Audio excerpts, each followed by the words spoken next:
Oi, turma, tudo bem com vocês? Na aula de hoje, a gente vai falar sobre células que compõem o sistema nervoso, fora, é claro, os neurônios, né? Então, a gente vai falar sobre as células e vamos falar sobre o sistema nervoso central. Então, espero que vocês aproveitem bem essa aula, é extremamente importante para a nossa área, para poder entender depois como os medicamentos funcionam no nosso sistema nervoso central.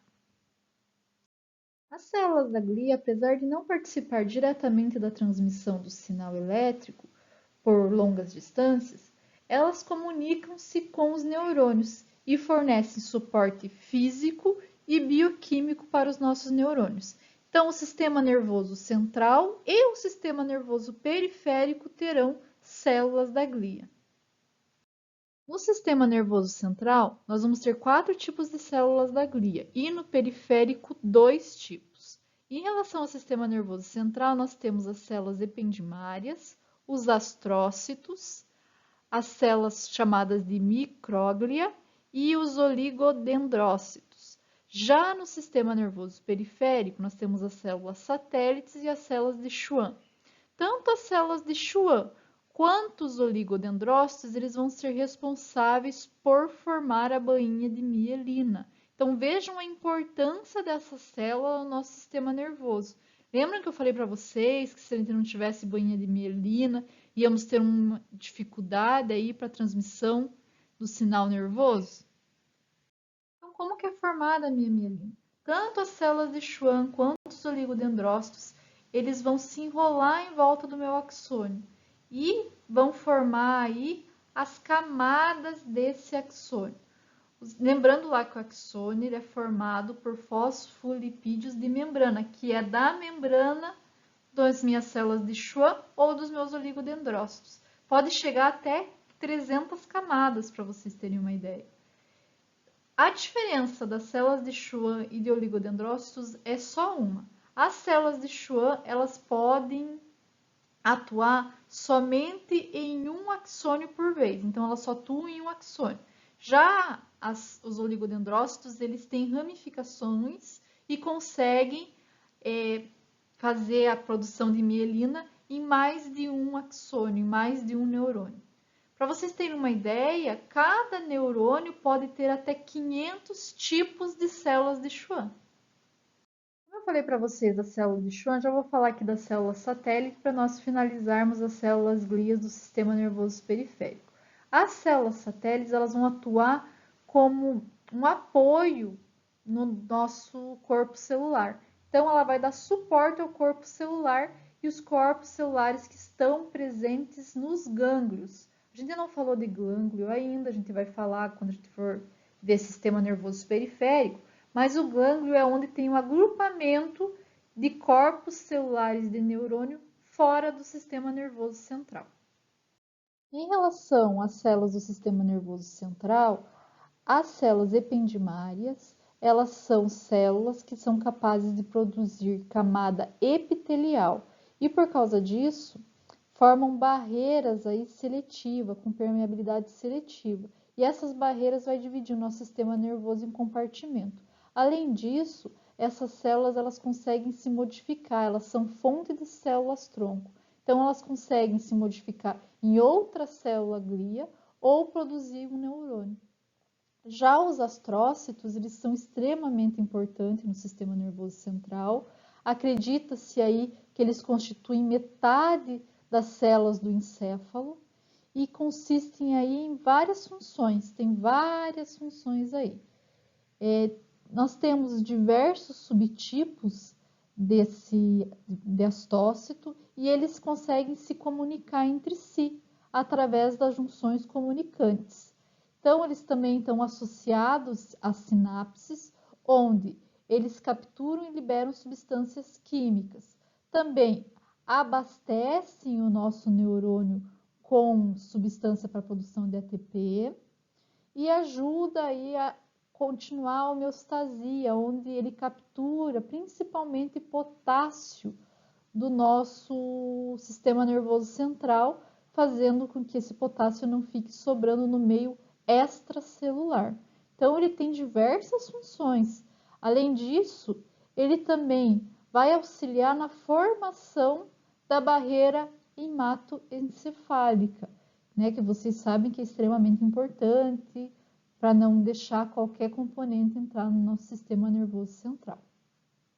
Já as microglias, elas são células modificadas do sistema imunológico. Então, eles vão atuar na defesa do nosso organismo contra as células invasoras ou também na destruição de células danificadas. Só que nós temos um problema nessa célula. Essa célula, ela libera espécie reativa de oxigênio. E essa espécie reativa de oxigênio, depois que ela é ativada, ela pode liberar a espécie reativa de oxigênio, e essa espécie reativa faz dano celular. E muita gente diz que ela pode estar envolvida na esclerose múltipla, lá na ELA. A produção da espécie reativa de oxigênio por ela pode estar ligado a ela. Vamos começar a falar detalhadamente do nosso sistema nervoso central. Como eu já falei, vou repetir, o sistema nervoso central e o sistema nervoso periférico vai ser composto por neurônio e células glia. Entre os neurônios do sistema nervoso central, nós temos os interneurônios, que estão inteiramente dentro do sistema nervoso central, e os neurônios sensoriais, que são aferentes, que vão estar levando o sinal do sistema nervoso periférico, da periferia, para o sistema nervoso central, e os neurônios eferentes, que vão levar sinal, comando do meu sistema nervoso central para o sistema nervoso periférico. Esses neurônios vão ligar os meus interneurônios, que estão inteiramente dentro do sistema nervoso central, com os meus receptores periféricos e com alguns órgãos, né, com a maioria dos órgãos. Nós temos ainda massa cinzenta, vocês já devem ter ouvido falar, ou massa cinzenta e massa branca, substância cinzenta e substância branca, no nosso sistema nervoso central. O que é, então, essa massa cinzenta? A massa cinzenta são corpos, dendritos e axônios celulares não mielinizados. Então, corpos e dendritos não vão ter mielina mesmo, mas os axônios, eles necessariamente, não são mielinizados. Então, a gente só vai ter na massa cinzenta esse tipo de célula, axônios não mielinizados, corpos e dendritos celulares. Já na substância branca, ela vai ser constituída principalmente por axônios mielinizados e vai ter pouco corpo celular.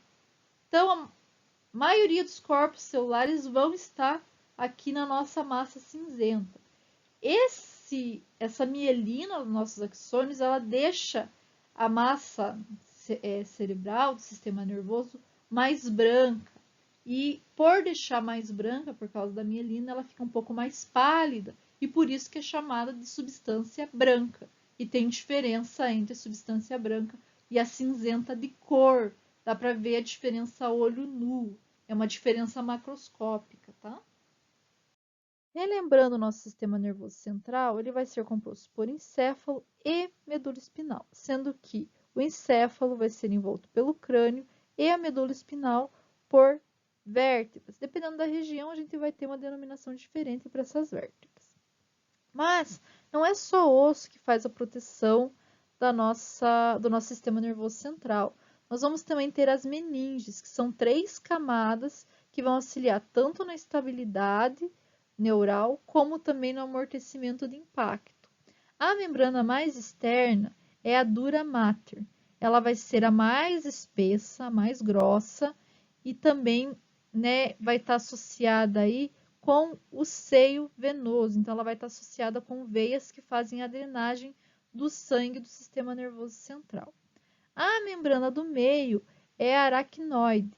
Essa membrana, que está bem embaixo aqui da minha dura mater, ela vai se ligar frouxamente à minha pia mater, que é a membrana mais interna. E por causa dessa frouxidão, ela faz com que tenha um espaço entre elas. E esse espaço é chamado de subaracnoide. É aqui que nós vamos ter o líquido encéfalo raquidiano, tá? A gente vai falar sobre ele no próximo slide. Além das duas membranas, nós temos aí a pia mater. A pia mater ela vai estar extremamente ligada ao sistema nervoso central, vai estar grudadinha aí no sistema nervoso central. Ela é bem fina e ela adere muito bem tanto ao cérebro quanto à medula, tá?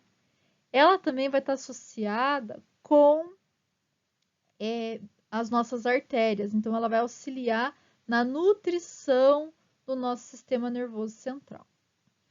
Em relação aqui ao nosso nervo, a nossa vértebra, queria que vocês olhassem aqui que tem a saída aqui do nervo espinal e também nós temos o gânglio autônomo. A gente vai falar bem sobre ele, mas é aqui onde ficam os corpos celulares, tá?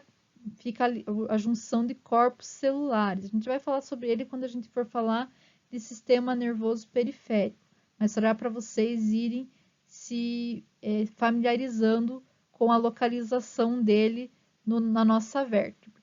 Lembrando também que temos outros nervos, nervo espinhal, que sai aqui da vértebra. Aqui nós temos também camada cinzenta e camada branca, substância cinzenta e substância branca, porque às vezes a gente pensa que é só no sistema nervoso central, no encéfalo. A gente não associa a medula espinal, mas aqui a gente também vai ter substância branca e substância cinzenta, tá bom? O líquido céfalo-raquidiano ou cérebro espinal, o líquor, é tudo a mesma coisa, vai ser o líquido que vai estar naquele meu espaço subaracnoide que eu falei para vocês. Esse líquido ele também vai auxiliar na proteção do meu sistema nervoso central. Pensem assim, pessoal. Se você colocar um queijo Minas, um queijo tofu dentro de um copo e sacudir, o que vai acontecer? Ele vai despedaçar. Agora, se você colocar um queijo tofu dentro de um copo com água e sacudir, os impactos não vão ser menores?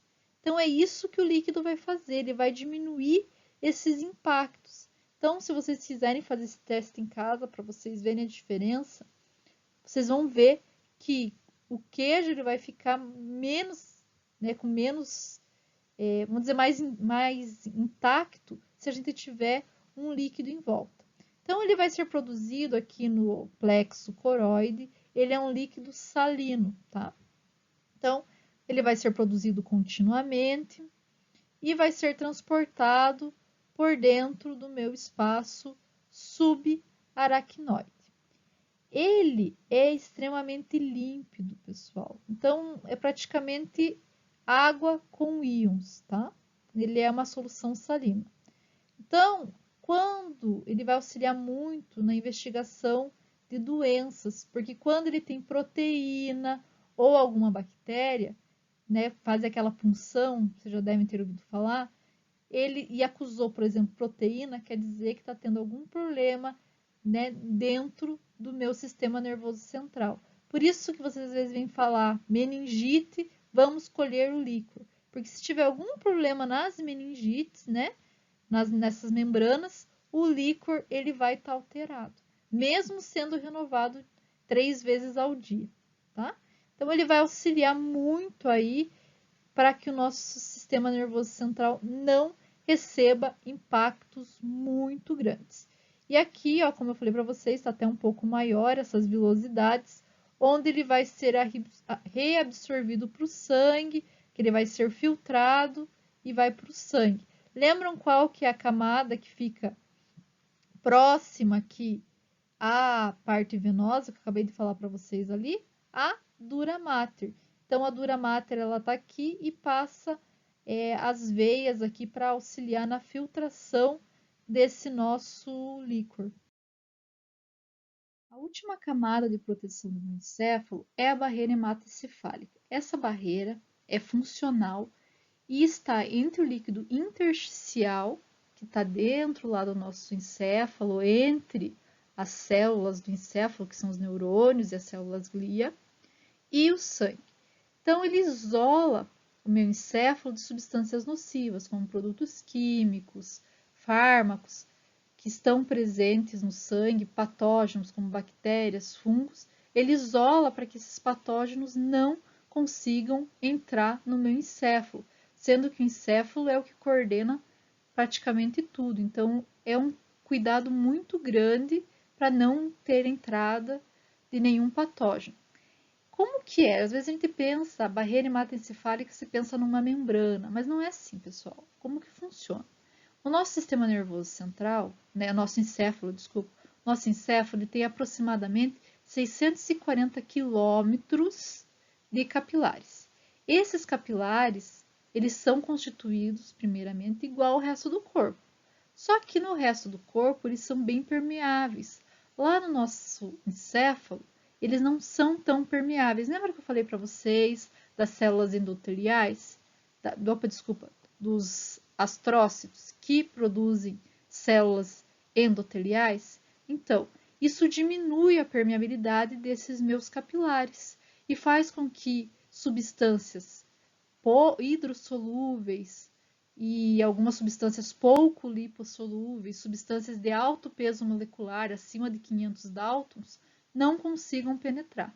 Então, para penetrar essa barreira hematoencefálica, para entrar, né, pelos esses capilares, tem que ser substâncias menores que 540 Daltons e extremamente lipossolúveis. Então, vamos dar um exemplo aqui, num fármaco. Vocês já tomaram medicamento, por exemplo, para alergia que dá sono?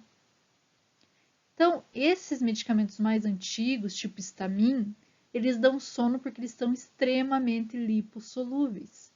Então, quando a pessoa toma, ela consegue penetrar e ela acaba atuando lá no nosso encéfalo, né, atuando em um receptor no encéfalo, que vai auxiliar na sonolência, vai dar sono na pessoa. Já se você tomar uma loratadina, que é um medicamento mais novo, ele é mais hidrossolúvel e ele não consegue ultrapassar essa barreira. E isso faz com que ele não tenha o efeito, né, de sono, que não dê sono para nós. Deu para entender um pouquinho aí qual a importância dessa barreira hematoencefálica? Mas nem todas as regiões do encéfalo possuem barreira hematoencefálica. Nós temos algumas regiões que elas precisam de contato direto com o sangue. Então, nessas regiões, os capilares eles são mais permeáveis, como no resto do nosso corpo. Um exemplo é o hipotálamo, onde eles necessitam aí de hormônios neurosecretores que devem entrar, né, dentro dos capilares para atuar lá nos distúrbios da adenohipófise. A gente vai falar sobre isso quando a gente for falar de hormônios, tá? Não se preocupem sobre isso, só para vocês terem uma ideia. Outro local que não tem também barreira hematoencefálica são os centros de vômito no bulbo. Por quê? Porque ele precisa saber se tem alguma substância patógena ou a gente se alimentou com alguma coisa que não nos fez bem, ele precisa saber para dar o reflexo de vômito. Então, quando a gente se alimenta de algo que não fez bem ou até mesmo toma algum medicamento que acaba provocando vômito, ele é devido a essa falta da barreira hematoencefálica e é extremamente importante a falta de barreira hematoencefálica nessa região do bulbo para poder ter uma resposta e o reflexo de vômito como proteção mesmo do organismo como um todo, tá? Agora que a gente já falou de como ocorre a proteção do sistema nervoso central, nós vamos falar aí das necessidades metabólicas do tecido neural. Os neurônios eles necessitam de suplemento constante de oxigênio e glicose para produzir ATP, o qual vai ser utilizado no transporte de íons e neurotransmissores. O oxigênio ele passa livremente pela barreira hematoencefálica, ou seja, ela é permeável ao oxigênio. A necessidade do encéfalo em relação ao oxigênio é tão grande que 15% do sangue bombeado do coração vai para o encéfalo. Já a glicose ela não é permeável a essa barreira hematoencefálica. E ela necessita, então, de transportadores de membrana. Esses transportadores eles vão conduzir a glicose presente no plasma para o líquido intersticial do encéfalo. Em condições normais, os nossos neurônios, eles têm como fonte única de energia a glicose. Então, acredita-se que 50% da glicose utilizada no nosso corpo é consumida pelos neurônios. Então, em condições normais, a gente tem aí de 70 a 100 miligramas por decilitro de glicose. E o nosso organismo ele vai tentar, por homeostasia, sempre ter mais ou menos essa concentração. Quando a gente tem concentrações muito abaixo, tipo 40, 50, a gente vai ter aí uma hipoglicemia. Isso vai fazer com que o nosso sistema nervoso tenha baixo suprimento de glicose e a pessoa começa a ter confusões mentais, tontura, desmaio e leve à morte, igual a falta de oxigênio também pode levar à hipóxia, né? A hipóxia lá no sistema nervoso central leva à morte do indivíduo. Então, são extremamente necessários o oxigênio e a glicose para a manutenção da vida humana. Vamos ver separadamente aqui a medula espinal e depois o encéfalo. Em relação à medula espinal, vamos lembrar lá que ela é a principal via para o fluxo de informação entre o sistema nervoso central e o sistema nervoso periférico. Ela é dividida em 4 regiões, como vocês já viram em anatomia: cervical, torácica, lombar e sacra. Então aqui eu coloquei para vocês, né, um segmento dessa medula espinal. Vocês veem que nós temos aí a substância, ao centro a substância cinzenta e em volta a substância branca. A substância cinzenta nós vamos ter neurônios não mielinizados, mas a gente pode ter também corpos celulares, né, de neurônios mielinizados que estão na substância branca. Pode ocorrer, tá? Então é comum, né, pode ocorrer isso.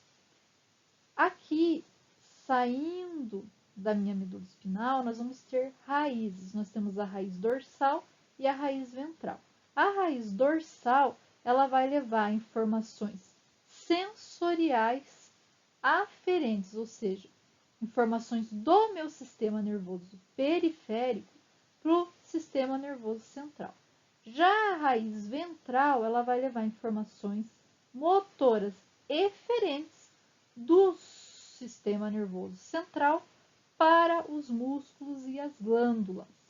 Ó, para você já ir se familiarizando, pessoal. Estão vendo que aqui a gente tem uma bolinha, né? Um pouquinho maior aqui nessa região, que vão ser os gânglios. Então, os gânglios eles vão estar ligados às informações sensoriais, tá? Então, já dá para ver aqui que aqui que os gânglios vão estar na raiz dorsal, só para vocês já irem se familiarizando com os gânglios. A substância cinzenta da medula espinal, ela vai estar dividida em córneo dorsal e córneo ventral. O córneo dorsal, como o próprio nome já diz, vai estar ligado à raiz dorsal, aquela que tem os gânglios. Então, ela vai estar ligada aos neurônios sensoriais. Então, é no córneo dorsal que o sistema nervoso central recebe informações do sistema nervoso periférico, informações sensoriais. Já o córneo ventral, ele vai estar ligado à raiz ventral e ele vai levar informação do sistema nervoso central para o sistema nervoso periférico, tanto informações autônomas como somáticas, lá para os nossos músculos e glândulas. Já a substância branca da minha medula espinal, elas vão ser compostas por tratados de axônio. Lembra que a gente falou sobre os axônios, né? Que a maioria da minha substância branca era composta por axônios mielinizados, e eles vão levar essas informações para cima e para baixo da medula. Então, eles vão levar a informação para o meu encéfalo ou trazer informação do encéfalo.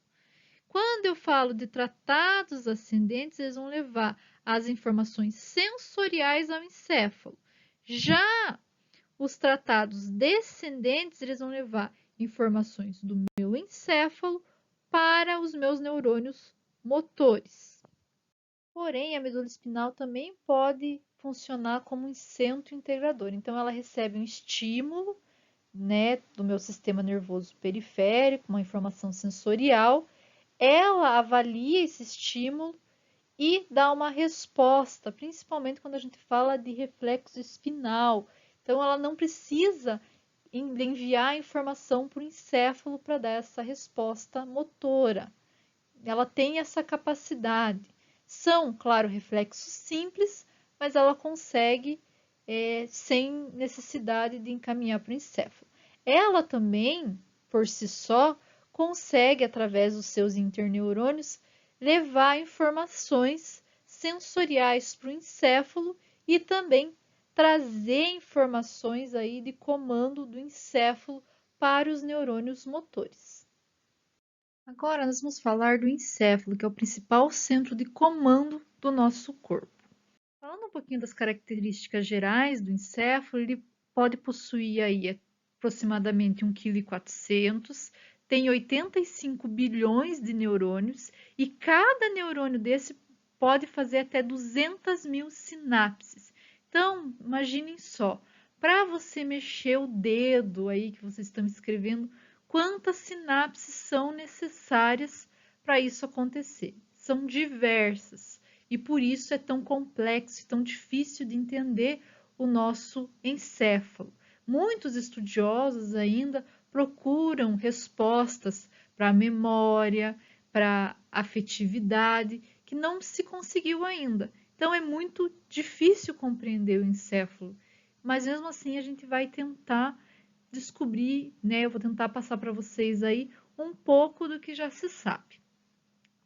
As principais divisões, o encéfalo é principalmente dividido aqui em cérebro, que é o telencéfalo, diencéfalo, tronco encefálico, onde a gente tem o mesencéfalo, ponte e bulbo, e o cerebelo. Sendo que o tronco encefálico ele vai estar diretamente ligado aqui à medula espinhal.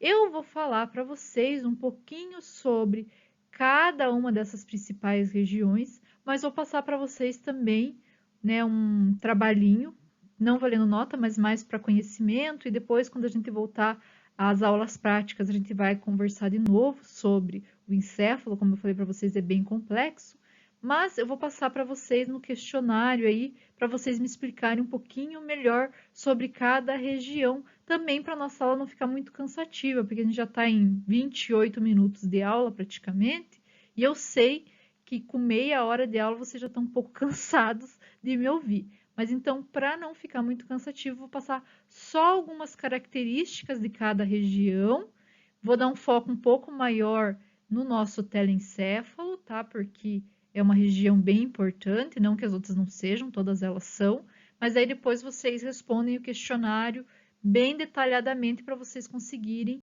absorver e depois a gente pode tirar algumas dúvidas sobre o encéfalo, beleza?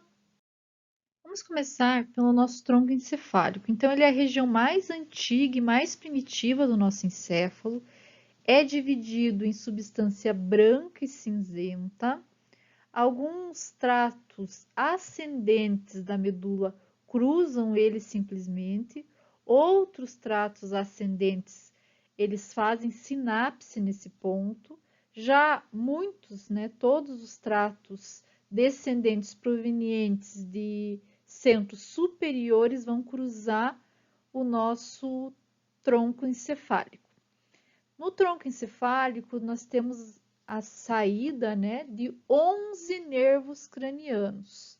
Nós temos 12 nervos no total, mas 11 saem daí. O primeiro nervo que não sai daí, ele sai, é o nervo olfatório, que vai sair do proencéfalo. O resto, todos os outros nervos que a gente tem, nervos cranianos, né, eles vão sair do tronco encefálico. Os nervos cranianos, eles podem ser sensoriais, motores e mistos. Então, os mistos eles vão ter tanto fibras sensoriais como motoras. Então, aqui eu coloquei para vocês a imagem, né, do nosso tronco encefálico e da onde mais ou menos sai cada nervo. Mas no próximo slide eu já vou mostrar para vocês qual que é a função de cada um deles. Então, vamos lá. Nós temos o primeiro nervo que eu falei para vocês que sai do proencéfalo, que são os olfatórios. O olfatório a gente só sente o cheiro, a gente não vai levar nenhuma informação lá para a nossa área olfativa. Então, ele é sensorial somente e vai trazer a informação do cheiro, né, para o nosso nariz. O outro nervo, que também é só sensorial, é o óptico, que ele vai levar as informações do que você está visualizando, então, que os olhos estão visualizando. O nervo oculomotor, ele vai ser e o troclear, eles vão ser os dois responsáveis por movimento dos olhos, sendo que o oculomotor, ele também vai atuar aí na pupila e na formação do nosso cristalino. Já o músculo trímero, ele é misto. Então, ele vai ter tanto neurônios sensitivos como motores. E vai levar a informação da nossa face, boca e também sinais motores para a mastigação. O abducente também é motor e ele também está envolvido no movimento dos olhos. O facial, ele é um nervo misto e ele vai estar levando para o nosso sistema nervoso central a sensação de gosto, né, gustatório, sinais diferentes de glândulas lacrimais, salivares e expressões faciais. Então, ele tem tanto a parte sensorial quanto a motora. Em relação ao nervo vestíbulo coclear, ele vai ser sensorial e vai levar à audição e ele também vai estar envolvido no equilíbrio. Nós temos aí o nosso nono nervo, glossofaríngeo, ele é misto e ele vai estar recebendo as informações, né, de sensibilidade da boca, da cavidade bucal, boro, quimiorreceptores de vasos sanguíneos eferentes para a deglutição e ele vai estar ligado à secreção glandular, por isso ele dá essa resposta motora. Secreções, lembre das glândulas, é sempre uma resposta motora. O nervo vago, que nós também tem uma grande importância, né? Todos eles têm, mas esse tem uma grande importância também. Ele é misto e ele vai ser envolvido com a sensibilidade eferente de muitos órgãos internos. Então, ele acaba atuando um pouquinho além aí da nossa cabeça e pescoço, tá? Também está envolvido a músculos e a glândulas. Os acessórios espinal também é um nervo tipo motor, ele vai estar ligado à cavidade bucal e alguns músculos do pescoço e do ombro. E o hipoglosso, ele é um nervo motor e ele vai estar envolvido com o movimento do músculo da língua.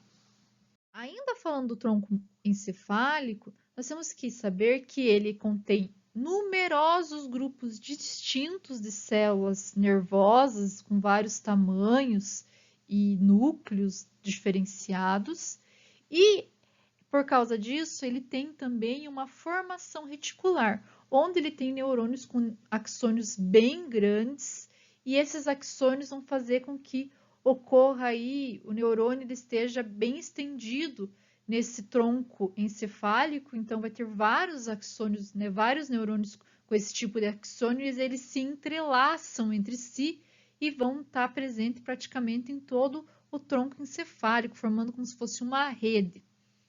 O tronco encefálico, ele vai estar envolvido em diversos processos básicos, como, por exemplo, vigia, sono, tônus muscular, coordenação da respiração, regulação da pressão arterial, que vocês já viram, e modulação da dor. Então, o tronco encefálico ele é extremamente importante nesses quesitos, vigia, sono, tônus muscular. Como eu falei para vocês, o tronco encefálico ele é composto por bulbo, mesencéfalo e ponte. O bulbo ele é o que fica na porção terminal do nosso tronco encefálico e ele vai estar ali bem próximo à medula espinhal. Então, ele vai ser a transição da medula espinhal e o próprio encéfalo. Ele fica bem nessa região aqui. Nós vemos aí o nosso bulbo, essa região que eu estou apontando aqui para vocês, tá? Ele possui tanto substância cinza quanto substância branca. A substância branca vai ter tratos somatosensoriais ascendentes, então, que levam sinal para o sistema nervoso central do sistema nervoso periférico, né, que seria também aí sinais sensoriais, isso a gente já falou bastante, acho que estão até cansados de ouvir sobre isso, e trato córtico-espinal descendente, que leva do encéfalo para a medula espinal.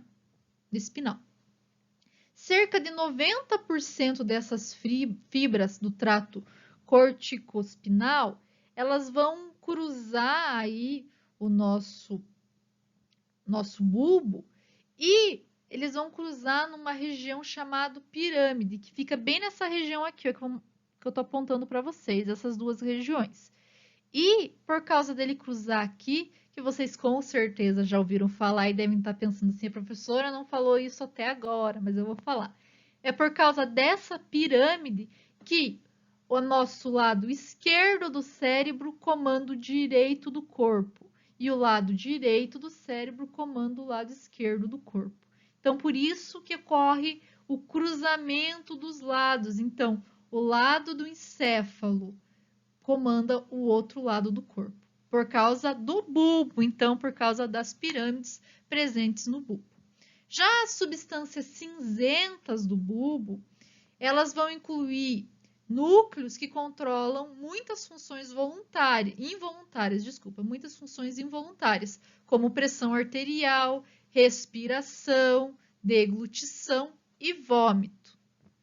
Já a ponta ela fica entre o bulbo e o mesencéfalo. E ele recebe esse nome ponte porque ela atua como uma estação transmissora, retransmissora de informações entre o cérebro e o cerebelo.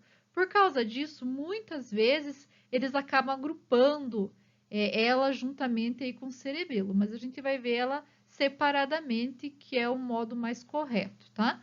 A ponta ela também auxilia no controle e na coordenação da respiração, junto com outros centros do bulbo. A terceira região do nosso tronco é o mesencéfalo. Ela é uma região bem relativamente pequena quando comparado com as outras regiões. Ela fica situada bem inferior ao nosso diencéfalo e ela tem como principal característica, como principal função, controlar o movimento dos olhos. Mas ela também retransmite sinais de reflexo, auditivo e visual. Já o cerebelo, ou pequeno cérebro, que é o significado dele, é a segunda maior estrutura do nosso encéfalo. E ele está ligado ao movimento. Então, a responsabilidade do movimento do nosso corpo é ao cerebelo, é ele que é responsável por isso. Ele está localizado bem atrás do nosso cérebro, né? E ele está um pouquinho acima da nossa nuca. E ele tem uma função, né, especializada que é processar as informações sensoriais e coordenar aí a execução do movimento. Então, ele que vai dar a resposta, por exemplo, se você tem que pular, correr, é por causa dele que a gente consegue fazer a movimentação. As informações sensoriais que vêm para ele é através de receptores somáticos da nossa periferia do corpo, né? Ou receptores de equilíbrio que estão na nossa orelha interna. O diencéfalo, que é conhecido como entrecérebro, ele fica bem no meio do nosso encéfalo, tá, pessoal? Ele fica ali entre o cérebro, cerebelo e a nossa ponta. Então, tá bem nessa região aqui. Ele vai ser composto por tálamo, hipotálamo e também por glândula pineal e glândula hipófise. As glândulas eu vou deixar para a gente falar quando a gente for falar de hormônio, porque senão fica muita coisa e vocês vão acabar se confundindo. Mas o tálamo e o hipotálamo eles têm funções extremamente importantes. O tálamo ele vai receber todas as fibras sensoriais do trato óptico, das orelhas, da medula espinal e também de informações motoras que vêm do cerebelo para enviar para o cérebro. Então, vai passar por ele. Ele vai modificar ou não essas informações, então ele atua como um centro, né, receptor aí, que pode modificar ou não, e vai levar as informações processadas aí para o cérebro. Já o hipotálamo, nosso hipotálamo, ele tem tantas funções que daria para se fazer uma aula só sobre hipotálamo. O hipotálamo, ele é o principal centro de homeostasia do corpo. É ele que vai falar que a gente está com fome, com sede ou saciado, então a culpa da gente comer é dele, brincadeira. Mas ele é extremamente importante. Ele vai estar ligado à liberação de hormônio, vai estar ligado à sudorese, ao tremor. Ele é, sim, realmente muito importante para o nosso organismo, é extremamente importante. Também vai estar ligado às funções reprodutivas, tá? Ele tem várias funções, principalmente porque ele comanda as secreções de diversos hormônios. Principalmente, a gente vai falar sobre isso, principalmente da hipófise. A gente vai falar sobre isso quando a gente for falar de hormônio, mas já vão se familiarizando com esses dados. O nosso cérebro, ele vai ser dividido em dois hemisférios. Então, olha aqui nessa imagem, você consegue ver hemisfério direito e esquerdo aqui também. Então, ele vai ser dividido. Além, claro que não é dividido totalmente, né, pessoal? Tem aqui um corpo caloso que vai fazer união do cérebro e tal. Mas, em vista exterior, ele vai estar dividido. Esses hemisférios, eles ainda vão ser divididos em 4 lóbulos: frontal, parietal, temporal e occipital. Vocês já viram isso em anatomia, não vou entrar em detalhes, só para relembrar vocês sobre isso. O cérebro ele também vai ter substância cinzenta e substância branca. A substância cinzenta, ela vai ser composta por córtex cerebral, núcleo da base e sistema límbico. Então, vocês conseguem ver aqui, ó, o córtex cerebral, núcleos da base. Lembrando aqui que dá um pouquinho de diferença quando a gente olha o cérebro e a medula. Vocês estão vendo que aqui a maior parte da nossa massa branca ela vai ficar no interior, né? E por volta vai estar a massa cinzenta. Tem um pouco de massa cinzenta, de substância cinzenta na região interior também, mas dá para ver que tem um pouco de diferença quando a gente compara um com o outro. O sistema límbico ele vai ser composto por giro de cíngulo, hipocampo e amígdala. Então, o giro de cíngulo ele vai ter papel especial aí nas emoções. O hipocampo ele vai estar envolvido com aprendizagem e memória. E a amígdala está envolvida com a emoção e também a memória. O tálamo aqui está só para representar, para vocês poderem localizar mais ou menos onde fica o nosso sistema límbico, tá?